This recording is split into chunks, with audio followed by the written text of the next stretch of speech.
attendiez? Je ne m'attendais pas à ce qu'on soit aussi bas, mais Là, on est c'est bas, vrai hein. que là, ce que ça nous dit, ce qui est intéressant, c'est qu'on critique souvent le fait qu'on montre beaucoup d'images négatives, notamment dans les médias, qu'on pourrait avoir tendance à faire du sensationnalisme sur des faits divers, d'agressions, et qu'il y aurait, soi-disant, un sentiment d'insécurité qui ne serait pas relié à des actes réels.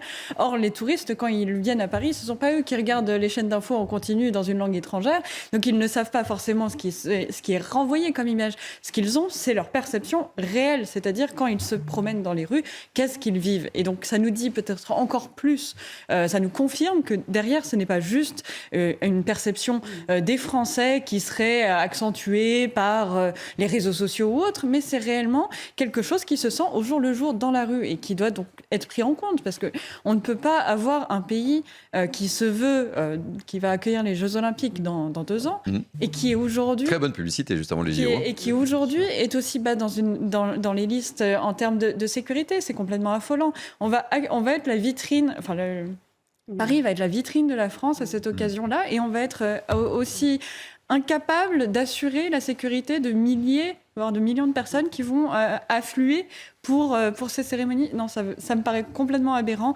Ça appelle à un réveil, je pense, des autorités pour pouvoir justement faire quelque chose. Ça vous inspire. On peut que être choqué par ce qui se passe, mais il faut voir comment on agit sur ces phénomènes-là, comment on agit en amont pour pouvoir justement aussi les prévenir, parce que malheureusement, là on est quasiment sur un phénomène de risque au final. Des informations qu'on a, il y aurait aussi une opposition entre différents groupes de jeunes, et ces risques, c'est un phénomène qui s'est énormément développé depuis le Covid, avec des élèves qui ont décroché totalement, qui n'ont plus fait de sport, qui n'ont plus fait d'activité, qui se sont retrouvés dans cette manière-là d'exister finalement entre quartiers. Et il y a beaucoup de choses à faire sur la prévention en amont, c'est-à-dire comment faire se parler les jeunes de différents quartiers, comment être capable d'avoir des profs, des enseignants, des éducateurs, des médiateurs aussi qui arrivent à anticiper cela, mais derrière être capable d'alerter, parce que ça peut se dérouler très vite. On voit un déchaînement de violence tel, il suffit de 5 minutes pour vraiment réduire la vie de quelqu'un quasiment à néant. On peut même se poser la question, est-ce qu'on qualifierait pas ça simplement de quasiment volonté d'homicide? Quand on tape la tête de quelqu'un à coup de pied en prenant un élan, on ne peut pas dire qu'on essaye juste de faire mal, ça n'est pas possible.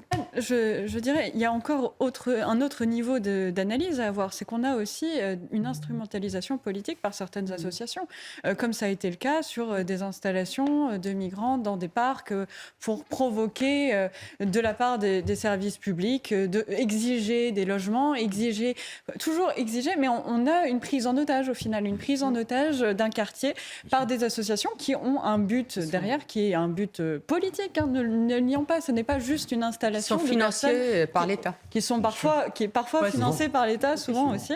Et donc on se retrouve avec une situation assez absurde.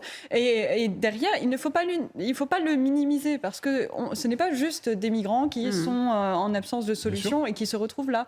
Ils sont utilisés à profit par des logiques qui sont des logiques qui voudraient qu'en fait on régularise tout le monde, qu'on intègre tout le monde, qu'on donne des foyers, des logements à chacun de ces immigrants, alors que les Français sont déjà dans des situations difficiles, extrêmement compliquées, et qu'on ne peut pas simplement se dire tout donner gratuitement à des personnes qui viennent pour la plupart d'entre elles de manière totalement illégale. 6 ans, il a travaillé toute sa vie pour avoir cet appartement, son petit pécule, etc. C'est la victime, et en fait, c'est lui qui trinque là. C'est la victime. Et moi, je me demande vraiment comment... où est la justice dans cette situation? Ces personnes-là, elles ont été expulsées, donc j'imagine qu'on a pris leur identité. Quelles sanctions est-ce qu'on peut envisager contre ces personnes, puisqu'elles ont quand même occupé un bien pendant 4 ans, elles l'ont mis dans un état déplorable, elles ont consommé de l'eau, qui aujourd'hui en plus est une ressource rare, sans qu'aujourd'hui il soit entamé quoi que ce soit contre elles. Je ne sais pas de qui il s'agit. Est-ce qu'ils sont organisés, on peut dire les deux. Voilà, de manière générale. Est-ce qu'il y a quelque chose qui peut être fait pour que ce soit effectivement eux aussi qui portent la responsabilité de cette histoire? Parce que là, derrière, en effet, on a l'impression de se retrouver finalement à un état où il n'y a pas de justice, il n'y a pas d'état de droit dans cette situation. Hier, très rapidement, Marion Marézet. Oui, leur manœuvre, une manœuvre pas très grande, mais ça n'équivaut pas à réussir à mener la guerre avec 1 million de personnes. Ça peut faire Donc mal. N'oublions pas que nous il y a sommes la dans une dimension. guerre de Oui, 39-45, tout à avec fait. des tranchées, des Non, sales guerres. Ce qui est intéressant, d'observer dans cette situation-là, c'est que derrière, on voit quand même que Vladimir Poutine est obligé d'accélérer le rythme sur un certain nombre d'actions qui étaient sans doute prévues de longue date, mais qu'il n'avait peut-être pas prévu d'enclencher aussitôt. Mais que là, dans l'état actuel des choses, avec la reprise en main du tempo un peu de l'offensive par l'Ukraine, il se trouve forcé de remettre un effort extrêmement lourd. On le voit par justement le recours à la réserve, on le voit sur cette question des référendums, pour pouvoir reprendre la main avant l'hiver et réinstaurer le rapport de force, regagner le rapport de force avant de rentrer dans la période la plus compliquée et la plus difficile de cette guerre. C'est un peu celui qui sera en position et qui aura réussi à maintenir le maximum de territoire en sa possession à l'entrée dans l'hiver, aura gagné un avantage exceptionnel pour tenir les 6 prochains mois de la guerre et devra du coup et aura un peu le haut de la main pour pouvoir négocier éventuellement si un jour négociation